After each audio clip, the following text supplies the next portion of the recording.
Mi hermano siempre fue el favorito. No es algo que yo diga por resentimiento, es algo que se sentía en la casa desde que éramos niños.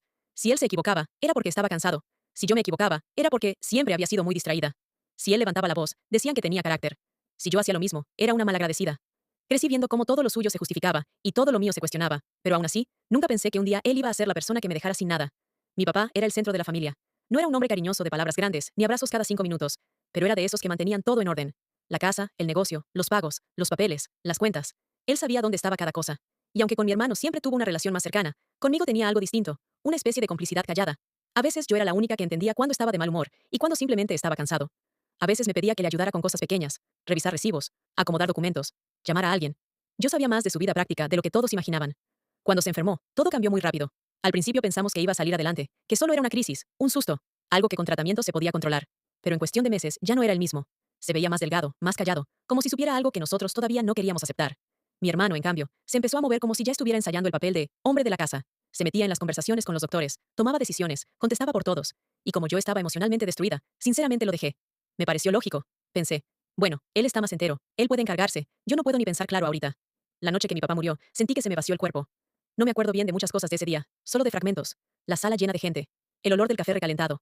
Mi mamá llorando de una forma que yo nunca le había visto. Y mi hermano caminando de un lado a otro con el teléfono en la mano, hablando con tíos, con vecinos, con gente del negocio, como si ya estuviera administrando el caos. Yo no tenía cabeza para nada. Firmé donde me dijeron que firmara. Me senté donde me dijeron que me sentara. Hice lo que pude para no romperme enfrente de todos. Los primeros días después del funeral fueron una niebla. Yo apenas podía dormir. Cuando lo hacía, soñaba con mi papá vivo, entrando a la casa, preguntando por cualquier tontería, y despertar era volver a perderlo. Mi hermano empezó a repetirme una frase una y otra vez. Tú no te preocupes, yo me encargo. Y esa frase, que al principio me daba paz, después entendí que fue la forma más elegante de sacarme de todo. Me decía que él iba a revisar el negocio, porque había proveedores esperando respuesta. Me decía que él iba a ver lo de las cuentas, porque había pagos pendientes. Me decía que él iba a hablar con el abogado, porque mi mamá estaba muy mal, y yo no servía para esos temas. Y yo, desde el dolor y el cansancio, asentía. No porque fuera ingenua del todo, sino porque de verdad no tenía fuerzas para pelear ningún espacio. A las 2 semanas ya había empezado a cambiar cosas. Quitó unos cuadros de la oficina de mi papá, porque ya se veía muy triste así. Movió cajas de documentos, para acomodar mejor. Empezó a usar las llaves del negocio como si siempre hubieran sido suyas. Y cuando yo preguntaba algo, me contestaba con ese tonito que siempre usó conmigo, el de hermano mayor impaciente, como si yo estuviera estorbando. Luego te explico. Ahorita no es momento. De verdad no ayudas preguntando tanto. Lo que más me dolió no fue eso. Fue que mi mamá se puso de su lado sin darse cuenta. Cada vez que yo intentaba involucrarme, ella decía que no quería problemas, que bastante teníamos ya con el duelo, que dejara a mi hermano resolver, que él sabía moverse mejor en esas cosas. Y esa fue la primera vez que sentí algo raro en el estómago, una mezcla entre tristeza y desconfianza. No porque creyera que él me estaba robando, no todavía, pero sí porque empecé a notar que yo me estaba quedando fuera de decisiones que también eran mías. Una tarde fui al negocio sin avisarle. No fue planeado. Solo me levanté con la necesidad de estar ahí, de ver el lugar de mi papá, de sentir que algo seguía en pie. Cuando llegué, mi hermano estaba con 2 hombres que yo no conocía. Los tres se callaron al verme. No fue un silencio normal. Fue de esos silencios que pesan, que te hacen sentir que interrumpiste algo que no debías escuchar. Mi hermano sonrió demasiado rápido y me dijo que solo estaban viendo unas cotizaciones, que no era nada importante. Yo le creía a medias. Antes de irme, alcancé a ver varios papeles sobre el escritorio, uno de ellos con el nombre del negocio y otro con un sello notarial. Cuando quise acercarme, él los recogió casi de inmediato. Esa noche no pude dormir. Empecé a recordar pequeñas cosas que en otro momento habrían parecido insignificantes. Mi papá, semanas antes de morir, preguntándome si yo todavía conservaba copia de mi identificación en la carpeta azul. Mi papá, repitiéndome que los documentos importantes no debían moverse de cierto cajón. Mi papá, diciéndome una vez, casi sin verme, que en las familias los problemas de dinero sacaban la verdadera cara de la gente. En ese momento no le di importancia, pero esa noche esas frases empezaron a sonar diferentes. Al día siguiente fui a buscar la carpeta azul. No estaba. Tampoco estaban varios documentos de la casa ni del negocio. Cuando le pregunté a mi hermano, me respondió molesto, como si yo lo estuviera acusando. Me dijo que él los tenía porque el abogado se los había pedido, que dejara de desconfiar, que si no ayudaba, mejor no estorbara. Y ahí fue donde algo cambió en mí. No fue un gran estallido, no le grité ni hice drama. Fue una sensación fría, como si por primera vez me hubiera dado cuenta de que ya no estaba tratando con mi hermano de siempre, sino con alguien que estaba defendiendo algo. Los días siguieron raros. Empezaron a llegar menos visitas a la casa. El negocio abría menos horas. Algunas llamadas que antes contestaba mi papá, ahora las tomaba mi hermano en privado, saliéndose al patio o encerrándose en el coche. Mi mamá seguía sin querer ver nada. Decía que eran imaginaciones mías, que yo estaba muy sensible. Y eso, sinceramente, me hacía dudar de mí misma. Pensaba, tal vez sí estoy exagerando, tal vez el duelo me está haciendo desconfiar. Pero luego pasaban cosas que me devolvían esa alarma interna. Una mañana fui al banco a preguntar por una cuenta de la que mi papá me había hablado alguna vez. No quería sacar dinero ni nada, solo saber si seguía activa. La mujer de la ventanilla me miró raro y me dijo que esa cuenta ya había sido vaciada. Sentí que se me heló la espalda. Le pregunté cuándo y me dio una fecha. Habían sido apenas 5 días después de la muerte de mi papá. 5 días. Salí del banco con las piernas temblando. Mi hermano no solo estaba moviendo cosas, estaba actuando con una rapidez que no se parecía al duelo. Se parecía a otra cosa. A prisa, a cálculo. Cuando lo enfrenté por primera vez, no lo hice bien. Llegué alterada, con la voz quebrada, pidiéndole explicaciones. Él ni siquiera fingió sorpresa. Me dijo que ese dinero se había usado para cubrir deudas, que yo no entendía cómo funcionaban las cosas, que si no fuera por él todos estaríamos peor. Yo le pregunté por qué no me consultó. Él soltó una risa seca y me respondió algo que todavía me arde recordar. Porque alguien tenía que pensar con la cabeza y no con el drama. No sé si fue la frase, el tono o la facilidad con la que me habló así, pero en ese instante entendí que ya no podía seguir confiando en que él iba a actuar como familia. Había algo más. Algo que no me estaba diciendo. Quise hablar con mi mamá otra vez, pero no sirvió. Ella estaba cansada, triste, vulnerable. Todo lo que mi hermano le decía le sonaba lógico. Todo lo que yo le decía le sonaba a conflicto. Me pidió que dejáramos de pelearnos, que no quería ver a sus hijos convertidos en enemigos por unos papeles. Pero no eran unos papeles. Era la casa donde habíamos crecido. Era el negocio de mi papá. Era el dinero que él había trabajado durante décadas.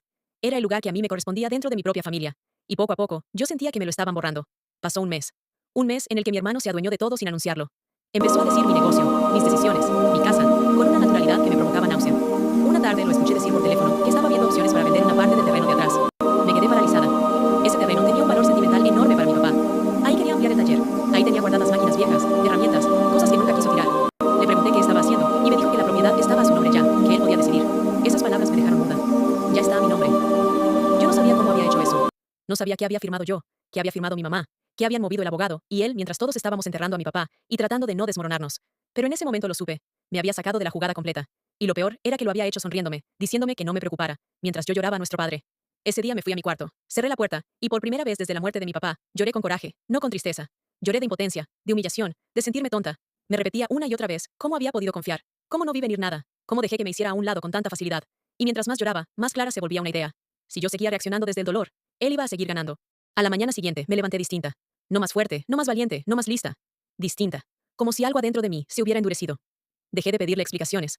Dejé de perseguirlo por la casa, preguntándole qué estaba haciendo. Dejé de intentar convencer a mi mamá. Y él notó el cambio.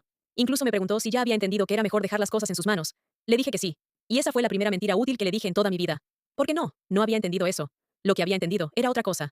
Que mi hermano ya no me veía como alguien a quien debía respetar. Me veía como un obstáculo pequeño, emocional, fácil de manipular. Y cuando alguien te subestima así, comete errores. Yo todavía no sabía cuáles, pero estaba dispuesta a encontrarlos. Ya no iba a pelearle a gritos. Ya no iba a reclamar desde el coraje. Iba a observar. Iba a escuchar. Iba a recordar todo lo que mi papá me había dicho alguna vez, incluso lo que en su momento no entendí. Porque algo dentro de mí me decía que esta historia todavía no terminaba, y que mi hermano, aunque se había quedado con todo, todavía no sabía lo que yo estaba a punto de descubrir. Después de ese día, dejé de discutir con mi hermano, y él lo tomó como una victoria. Eso fue lo mejor que pudo pasarme. Cuando alguien cree que ya te venció, se relaja, baja la guardia, empieza a confiarse. Y mi hermano era exactamente ese tipo de persona. Arrogante cuando se sentía seguro. Dejó de esconder llamadas, empezó a hablar de dinero enfrente de mí. Se quejaba de trámites, de notarios, de impuestos, como si yo fuera una extra en la casa. Yo asentía, me quedaba callada, le servía café a mi mamá, hacía todo lo que él esperaba de la hermana sumisa de siempre. Pero por dentro, estaba reconstruyendo piezas. Empecé por lo que conocía, la oficina de mi papá. Fui una mañana cuando no había nadie y me encerré ahí durante casi 3 horas. Abrí cajones, revisé carpetas, saqué cajas. Encontré recibos viejos, contratos vencidos, llaves de lugares que ya ni recordaba, agendas con números tachados. Y al fondo de un archivador, detrás de una carpeta de garantías, encontré algo que me hizo sentarme en seco. Una libreta pequeña de tapas negras. Reconocí la letra de mi papá al instante. No era un diario ni nada parecido. Eran apuntes cortos. Fechas, nombres, cuentas, recordatorios. Y entre esas páginas había varias frases que parecían escritas para él mismo, pero que yo sentí dirigidas a mí. No confiar en firmas apresuradas. El terreno no debe tocarse. Preguntar por licenciado Fuentes solo en persona. Y una línea subrayada 2 veces. La carpeta beige va aparte, solo si pasa algo. Me quedé helada. Yo no tenía idea de qué carpeta beige hablaba, pero ya sabía 2 cosas. Mi papá sospechaba que algo podía pasar después de su muerte, y había dejado instrucciones sin decirlas abiertamente. Busqué esa carpeta durante 2 días. En los archiveros, en los closets, en la bodega, incluso en cajas viejas del negocio. Nada. Hasta que recordé algo absurdo. Mi papá guardaba documentos importantes en lugares ridículos, porque decía que los rateros siempre buscaban donde todos buscarían. Revisé el falso fondo de un cajón del buró de su cuarto, donde una vez escondió dinero para unas reparaciones. No estaba. Luego miré el ropero, y pensé en una caja de herramientas que nadie tocaba porque parecía vacía. Ahí estaba. Una carpeta beige, simple, sin nombre. La abrí con las manos temblando. Adentro había copias certificadas, notas, una escritura parcial, recibos, y una carta cerrada con mi nombre. La carta estaba firmada por mi papá. Me senté en el suelo para leerla. No era larga, pero me desarmó. Decía que si yo estaba leyendo eso, era porque las cosas no habían salido como él esperaba. Decía que confiaba en que yo sabría mantener la cabeza fría. Y decía algo que me dejó sin aire, que la mayor parte del valor real que tenía no estaba ni en la casa ni en el negocio. Estaba en otra cosa. En un terreno que casi nadie en la familia recordaba. Un predio pequeño a las afueras, comprado muchos años atrás, que legalmente no estaba ligado a la masa común, porque él lo había dejado en fideicomiso, con una condición específica. Seguía leyendo, y me costaba creerlo. Mi hermano llevaba semanas obsesionado con quedarse con todo, pero mi papá, que lo conocía mejor que nadie, había blindado lo realmente importante. La casa y el negocio sí podían repartirse, venderse, ensuciarse en trámites y maniobras. Pero ese predio, según la carta y los documentos, solo podía pasar a una persona si se demostraba que había intentos de disposición fraudulenta sobre el resto de los bienes familiares después de su muerte. Esa persona era yo. Tardé varios minutos en entender la magnitud de lo que tenía en las manos. Mi papá no había hecho eso por casualidad. Había previsto la codicia de mi hermano. Había armado una trampa legal silenciosa. Y yo, sin saberlo, llevaba semanas viendo cómo mi hermano caía en ella. No corría a enfrentar a nadie. Fui directamente a buscar al licenciado Fuentes. Me costó encontrarlo porque ya no trabajaba en la oficina que aparecía en uno de los papeles, pero al final llegué a él por una referencia antigua. Era un hombre mayor, cansado, de voz baja. Apenas vio el nombre de mi papá, me hizo pasar y cerró la puerta. Le enseñé la carta, la carpeta, la libreta. Escuchó todo sin interrumpirme. Cuando terminé, respiró hondo y me dijo algo que me marcó. Tu padre no confiaba en que esto se resolviera por cariño. Lo dejó preparado para que se resolviera por pruebas. Ahí fue cuando por fin entendí que mi dolor no iba a salvarme. Mis lágrimas no iban a devolverme nada. Pero las pruebas, sí. El licenciado empezó a explicarme lo que mi hermano había hecho mal. Había movido fondos sin consenso formal. Había firmado al menos un documento con representación dudosa de mi madre. Había iniciado la transferencia del negocio sin completar pasos clave. Y lo más grave, ya había ofrecido en venta una fracción del terreno trasero, siendo que el paquete sucesorio todavía estaba impugnable. Todo eso no solo era inmoral, era utilísimo. Durante las siguientes semanas viví una doble vida. En mi casa era la hija callada, la hermana vencida, la mujer que ya no peleaba nada. Afuera, me convertí en alguien que yo no sabía que podía ser. Ordené papeles, conseguí copias, hablé con contadores, recuperé estados de cuenta, tomé fotografías, guardé audios. Mi hermano seguía confiado, casi soberbio. De repente, hasta se volvió amable conmigo, como si quisiera que la culpa no le alcanzara. Me decía que cuando se estabilizara, todo me iba a dar mi parte. Esa frase me asqueaba. Mi parte. Como si él fuera dueño de repartir migajas. Mi mamá seguía sin enterarse de lo esencial. Y aunque varias veces quise decirle todo, el licenciado me pidió paciencia. Si se lo dices ahorita, él se mueve, destruye pruebas, llora, se victimiza, y otra vez tú quedas como la conflictiva. Tenía razón. Mi hermano era experto en parecer el hijo responsable. Yo necesitaba que se cayera solo, en público, sin espacio para manipular. La oportunidad llegó cuando él decidió organizar una comida familiar para hablar del futuro. Así la llamó. Invitó a tíos, a dos primos que siempre opinaban sin saber nada, y a mi mamá, por supuesto. Yo supe que lo haría porque necesitaba legitimarse. Quería que todos lo vieran como el hombre que había sacado adelante a la familia después de la muerte de mi papá. Quería su coronación. Y yo se la di. Le dije que qué buena idea, que ya era hora de cerrar ciclos, que yo lo apoyaba. Casi me dio ternura la cara de alivio que puso. Ese día llegué serena. No con enojo, no con drama. Con una calma que ni yo reconocía. Llevaba en mi bolsa una carpeta delgada, una USB, copias certificadas y una carta original. Mi hermano hablaba y hablaba. Decía que había sido muy difícil encargarse de todo solo. Decía que las deudas habían sido peores de lo esperado. Decía que por el bien de todos, había tenido que tomar decisiones rápidas. Decía que en cuanto se vendiera una parte menor del terreno, todo se iba a acomodar. Mi mamá lloraba bajito. Mis tíos asentían. Y yo lo miraba como si escuchara a un desconocido. Cuando terminó su discurso, hizo algo que me confirmó que no merecía misericordia. Dijo que esperaba que yo entendiera que no siempre se puede actuar con sentimientos, y que, aunque al principio me había costado aceptar la realidad, al menos ya había aprendido a confiar en él. Varias personas me voltearon a ver. Y yo sonreí. Le dije que sí, que había aprendido muchísimo. Saqué la carpeta. Nadie entendió al principio. Mi hermano menos. Creyó que yo iba a agradecerle, o peor, a disculparme. En cambio, empecé por leer en voz alta una parte de la carta de mi papá. La habitación cambió de aire en segundos. Mi hermano quiso interrumpirme, pero le pedí que me dejara terminar. Luego puse sobre la mesa copias de movimientos bancarios con fechas, las transferencias, los retiros, los documentos firmados sin autorización suficiente. Mis tíos comenzaron a inclinarse hacia adelante. Mi madre me miraba como si no entendiera qué estaba pasando. Mi hermano intentó reírse. Dijo que yo no sabía leer papeles, que eso estaba sacado de contexto. Entonces, saqué las constancias del licenciado Fuentes. La cara se le endureció. Empezó a sudar. Todavía quiso sostener que todo era una confusión administrativa, hasta que mencioné el fideicomiso. Ese fue el momento. Fue como si la sangre se le hubiera bajado entera del rostro. Le expliqué, delante de todos, que mi papá había protegido el verdadero bien importante de la familia, precisamente por si alguien intentaba apropiarse del resto de forma fraudulenta. Que la condición ya se había activado. Que todas sus maniobras sobre la casa, las cuentas y el negocio no le habían acercado al tesoro real. Lo habían alejado de él. Que, legalmente, el predio de mayor valor ya no podía pasar a sus manos. Que pasaba a las mías.